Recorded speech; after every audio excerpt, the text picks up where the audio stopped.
Stroke কথাটি শুনলেই প্রথমে মস্তিষ্কের কথাই মনে হয়। স্ট্রোকের সঙ্গে যোগ রয়েছে হার্টেরও। বাড়তে থাকা গরম, আপেক্ষিক আর্দ্রতাজনিত কষ্ট সহ্য করতে না পেরে দিন কয়েক আগে অভিনেতা শাহরুখ খানও হিট স্ট্রোকে আক্রান্ত হয়েছেন। সেই খবরও সাধারণ মানুষের মনে বেশ ভয় ধরিয়েছে। কিন্তু গরমের দাপটে কিংবা শরীর ডিহাইড্রেট হয়ে পড়লে একইভাবে স্ট্রোক যে চোখেও হতে পারে সে সম্পর্কে হয়তো অনেকেরই ধারণা নেই। চোখের চিকিৎসকরা বলছেন, চোখ হলো শরীরের সবচেয়ে স্পর্শকাতর ইন্দ্রিয়।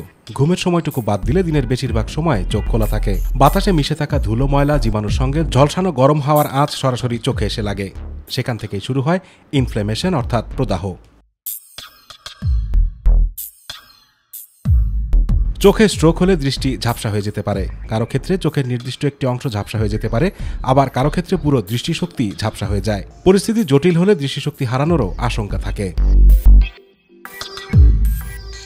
বেশিরভাগ ক্ষেত্রেই চোখে স্ট্রোক হলে তা রোগী বুঝতে পারে না, কারণ চোখের মধ্যে বিশেষ কোনো কষ্ট বা যন্ত্রণাও হয় না। তবে চোখের উপর অতিরিক্ত চাপ সৃষ্টি হয়। একটু সচেতন থাকলেই সেই অস্বস্তি টের পাওয়া যায়। অনেক সময় রক্তনালী ছিঁড়ে গিয়ে রেটিনার উপর তা ছড়িয়ে পড়ে, তাই চোখ রক্তবর্ণও হয়ে পড়ে।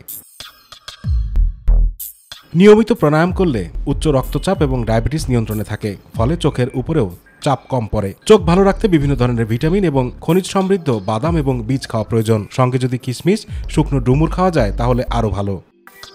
চোখকে পর্যাপ্ত বিশ্রাম দিতে হবে। দিনের যেটুকু সময় চোখ দুটিকে কাজ না করালেই নয়, সেটুকু সময় ছাড়া বাকি সময় চোখ বন্ধ করে রাখতে পারলেই ভালো। আতিকুর রহমান তিতাস, মাই টিভি।